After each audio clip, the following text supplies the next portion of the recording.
Everybody thinks about changing the world, but nobody thinks about changing themselves. I am Leo Nikolaevich Tolstoy, born into privilege, but tormented by the meaning of life.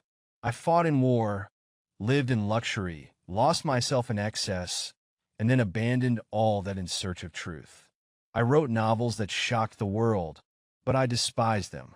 I built an empire of words, but I was burned by the need for something greater. You may know me as the author of War and Peace and Anna Karenina, but my real story is a constant struggle against my own demons, against society, and against the very life I was born into. Come, let me take you on a tour of my life, not as told in history books, but as I lived it. I was born on September 9th, 1828, at Yasnaya Polyana, my family's large estate in Tula County.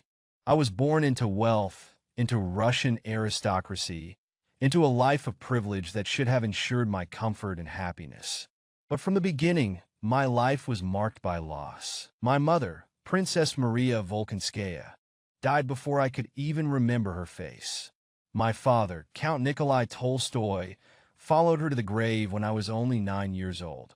Within a few years, I was an orphan. My siblings and I were passed from relative to relative, growing up in a world of large estates, French masters, and the steadfast traditions of noble Russian families. But I was not like the others.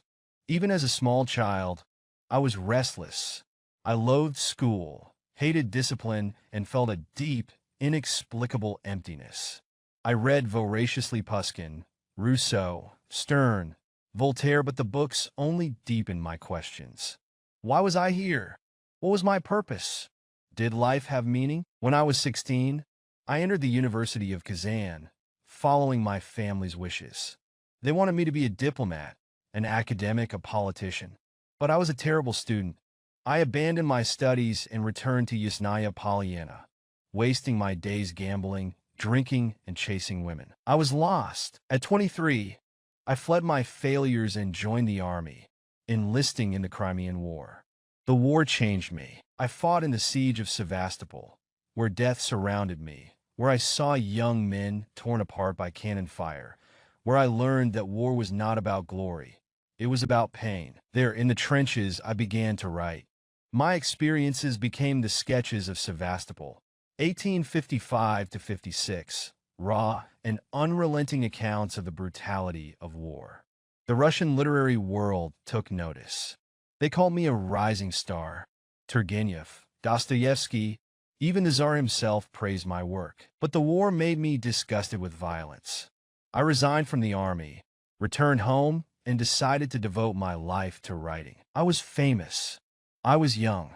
I was reckless. I traveled around Europe, met the greatest writers and thinkers of the day, Victor Hugo, Charles Dickens, even anarchists like Proudhon.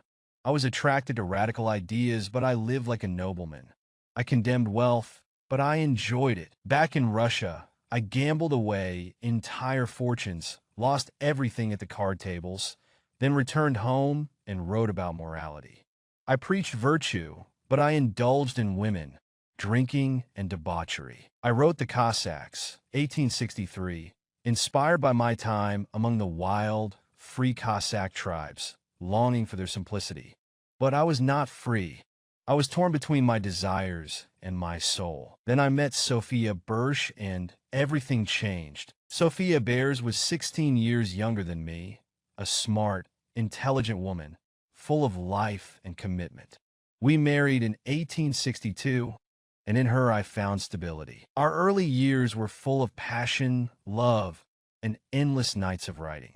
Sophia copied my manuscripts by hand, read my drafts, argued with me, challenged me. And it was during this time that I created my greatest works. An epic, a novel unlike anything before it. It wasn't just a story. It was history, philosophy, politics, and human nature intertwined. I spent years studying Napoleon, the Russian aristocracy, the lives of soldiers and peasants. I wanted to capture everything: war, love, fate, free will, the chaos of history. It became one of the greatest novels of all time. But I was not satisfied. A story of passion and self-destruction. Anna, beautiful, restless, caught between love and duty, doomed by her desires. It was my confession, my own struggles with morality, my own guilt and torment. It was a masterpiece. The world loved it, but I despised it. I looked at my success, my wealth, my family, and felt empty. I had everything, but I was miserable. I fell into despair. I became obsessed with death, the meaning of life, the nature of the soul.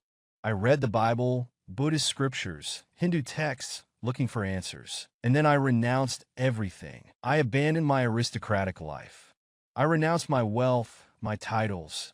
I renounced the Orthodox Church, calling it corrupt. I embraced the simple peasant life, working in the fields, dressed in peasant clothes. I wrote The Kingdom of God is Within You, 1894, a book that would inspire Gandhi and Martin Luther King Jr. with its message of nonviolence and Christian anarchism. The government banned my works. The church excommunicates me. My family despised my decisions. Sophia was furious, begging me to get a grip, but I couldn't. I had found my truth. Until the end of my life, my family was at war with me. Sophia was trying to protect our wealth, while I was trying to give it all away. My children were divided. I felt like a stranger in my own home. Then, in 1910, at the age of 82, I left Yusnaya Polyana, leaving behind my wife and my property. I wanted to die as a simple man among the peasants, but my body was weak. I collapsed in a tiny railway station, shaking with pneumonia. As I was dying, my family rushed to my bedside. Sophia arrived crying, begging for forgiveness. I whispered my last words, the truth, I love, and then I left. I was a count who renounced courtesy. I was a writer who despised his reputation. I was a man who searched for truth and found only pain. But my words live on. I am Leo Tolstoy, and my story will never end.